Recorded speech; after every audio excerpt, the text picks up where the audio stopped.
Hello les amis et re-bienvenue sur ma chaîne YouTube. Aujourd'hui, direction l'Albanie et c'est ma deuxième fois ici. J'ai d'ailleurs fait une première vidéo où j'étais en solo trip et sans voiture. Cette vidéo sera dédiée à la côte sud du pays, la Riviera albanaise. Et on part sur un girls road trip. J'adore. Donc sans plus tarder, let's go! Et on commence de suite avec les choses à savoir avant d'aller en Albanie. Les transports. Alors déjà, je vous conseille de louer une voiture si vous souhaitez profiter et éviter les galères. Mais sachez que la conduite en Albanie est super agréable, certes, car vous passerez par des montagnes, des villages et des plages, mais elle reste très particulière. Il faut donc rester vigilant car il y a des fous qui conduisent n'importe comment et veulent doubler tout le monde. Enfin bref. L'Albanie ne fait pas partie de l'Union européenne. Il vous faudra donc une SIM si vous souhaitez avoir de la 4G. Vous pouvez en acheter au port ou pour ma part, j'utilise des eSIM quand je voyage car je trouve ça plus pratique. Et enfin, les plages sont souvent des plages à galets. Donc n'oublie pas tes aquashoes. Contrairement à ma première visite en Albanie où j'avais atterri à Tirana, cette fois, direction Corfou en Grèce et go prendre le ferry pour rejoindre les filles qui sont arrivées la veille.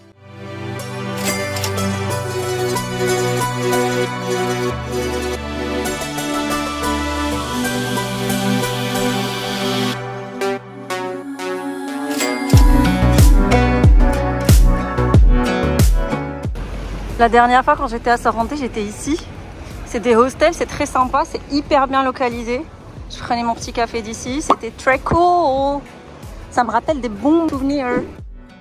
On récupère la voiture depuis Sarandé et on prend la route pour notre plus long trajet et premier stop de ce voyage, Vlore. J'ai d'ailleurs appris grâce à des Albanais que le E avec les petits points était muet. C'est donc bien Vlore et non Vloré et c'était la Minute Culture G avec Amira.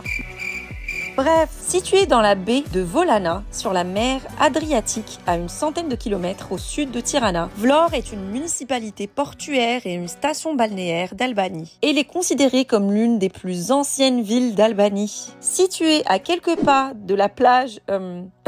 Plage de Vieteur. Merci Google. Le Sea and Sand Hotel est un hôtel 4 étoiles qui propose des chambres très spacieuses. Nous avions la triple room avec vue sur mer et pour le coup, nous avions une vue incroyable. L'hôtel donne directement sur la plage. Ils y ont également leur propre transat et on peut même s'y restaurer. Du coup, vous avez bien compris, dès notre arrivée, on en a profité, transat, relax. Après ce long périple, on en avait vraiment besoin. J'étais quand même réveillée depuis 4 heures du mat, j'en pouvais plus. Et nous avons profité de notre premier coucher de soleil albanais and it did not disappoint. C'était une excellente manière de commencer ce voyage. On dîne encore au resto parce que c'est hyper bon. Et go dodo car le lendemain, réveil tôt, petit déj rapide et go pour une journée bateau.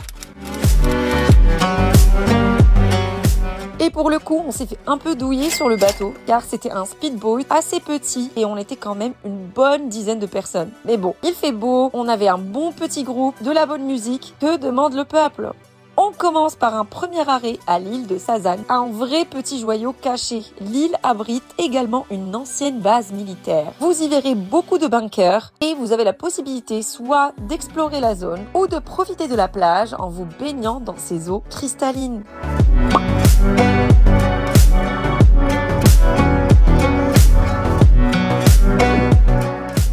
Ensuite, go découvrir la grotte de Hachi Ali, une grotte qui doit son nom à un guerrier et marin albanais qui s'est enfui avec son fils dans cette grotte. La grotte est assez grande avec une longueur de 30 mètres, une largeur et une hauteur d'une dizaine de mètres. La baignade y est donc autorisée. Et la seule façon d'arriver à la grotte est par bateau, car elle est nichée le long de la côte accidentée de la péninsule de Karaburun. Et très belle transition Amira, merci beaucoup, car on navigue le long de cette péninsule, admirant les formations rocheuses et les plages sauvages. Pour notre dernier stop sur cette plage magnifique et super bien équipée, vous y trouverez des transats, des beds, un restaurant, un snack et l'eau y est transparente. Nous avons craqué pour un bar grillé qui était exquis. Nous avons même regretté de ne pas en avoir pris un deuxième.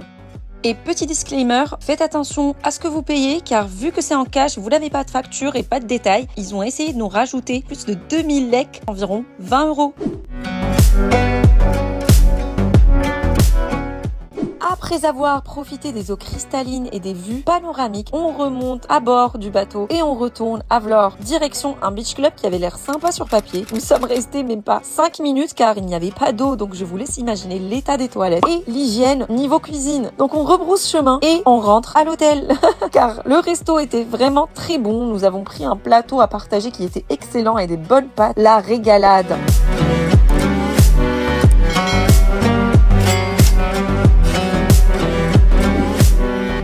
Réveille tôt pour préparer notre départ, dernier petit-déj ici. Le buffet d'ailleurs est super bon et varié. Et on part direction Imar. On longe la côte et on passe par plein de petits villages trop cute.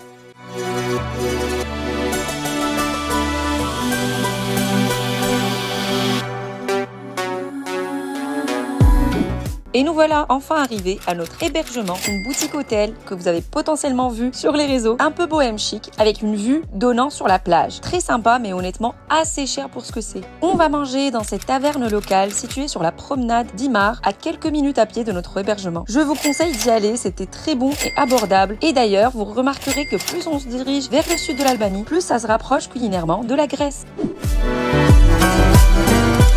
On va se prélasser au Dora, un beach club également situé à quelques minutes à pied de notre hébergement. Et on va se changer et go dîner. Nous avons décidé de prendre un taxi pour éviter de stresser avec la conduite la nuit au retour. Car on s'éloigne un peu et direction Zoé Ora, qui est un restaurant et hôtel niché dans les hauteurs de Dermi. Un petit village paisible à quelques kilomètres d'Imar. C'est assez chic, le setting est juste incroyable, la vue splendide et faites en sorte d'y être pour le coucher de soleil. Et en plus, c'est super romantique. Non mais imaginez un mariage dans cet endroit. Non mais waouh. Enfin bref, passons aux inconvénients. La bouffe. Les prix sont très élevés, ce qui est normal au vu du standing. Néanmoins, la bouffe ne suit pas. C'est beaucoup trop moyen. En entrée, nous avons pris une burrata assez bof. Et alors là, le carpaccio qui m'a traumatisé. C'est super épais, plus un steak qu'un carpaccio. Les plats, quant à eux, étaient plutôt bons. Nous n'avons quand même pas regretté notre venue.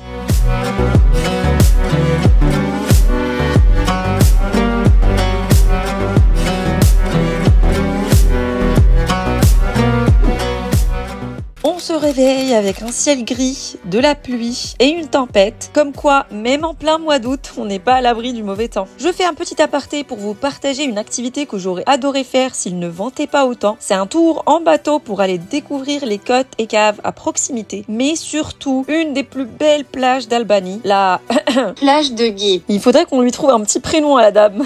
En tout cas, c'est un incontournable à ne pas manquer. Malheureusement, nous n'avons pas pu le faire, mais ce n'est que partie remise. Donc, on prend du temps pour apprécier notre petit déjeuner et je peins un peu en admirant les éclairs et la pluie. Un moment tout de même très appréciable.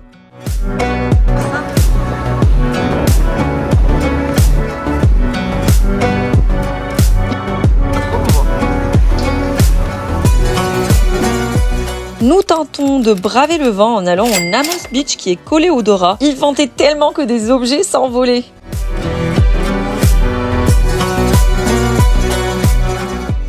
Et bon, après la pluie, le beau temps, on se change et on profite du coucher de soleil au Koba, qui est censé être assez animé avec un peu de musique, mais il n'y avait pas grand monde au vu de la pluie, j'imagine.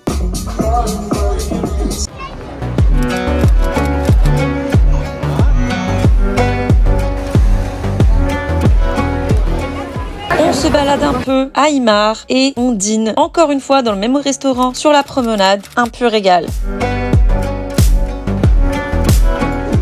On se réveille sur cette belle vue et il est temps pour nous de reprendre la route. Nous avons récupéré la voiture dans un sale état, vu qu'on l'a pas bougé ces 2 derniers jours. Et direction notre dernier stop est là où a commencé notre voyage, Sarande. Et on pose bagage à Villa Era. C'est comme une petite maison d'hôte. Et pour le coup, nous avons pris une chambre classique sans vue. L'établissement donne accès à une petite plage privée très sympa, mais pas le temps d'en profiter car on voulait absolument faire Ksamil. Et initialement, notre choix se portait sur Principotès, mais n'ayant pas réservé avant, il restait uniquement des cabanes à 300 € s'il vous plaît. Donc on part sur Foga Beach, on mange au resto, c'était plutôt pas mal. Par contre, nous étions choqués par le nombre de transats au mètre carré pour une aussi petite plage? Sans parler de la saleté des beds. Maximiser le profit, oui, mais à quel prix? Et honnêtement, je ne comprends pas la hype sur les réseaux. Enfin bref, la météo en plus n'arrangeait rien car le mauvais temps nous suivait.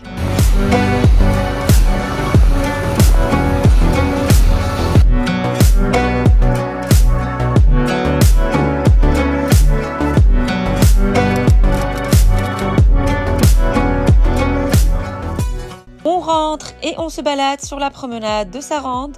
On profite de ce magnifique coucher de soleil juste à couper le souffle.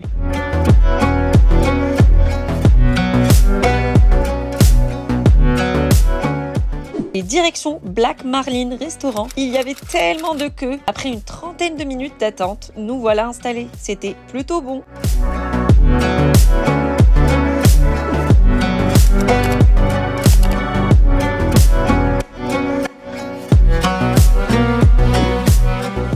Dernier réveil en Albanie, un bon petit déjeuner, on rend la voiture et on prend le ferry direction Corfou, car oui les amis c'est déjà la fin. J'espère que cette vidéo spéciale Riviera albanaise vous aura plu et je vous dis à très vite pour une prochaine vidéo. Prenez soin de vous, ciao ciao.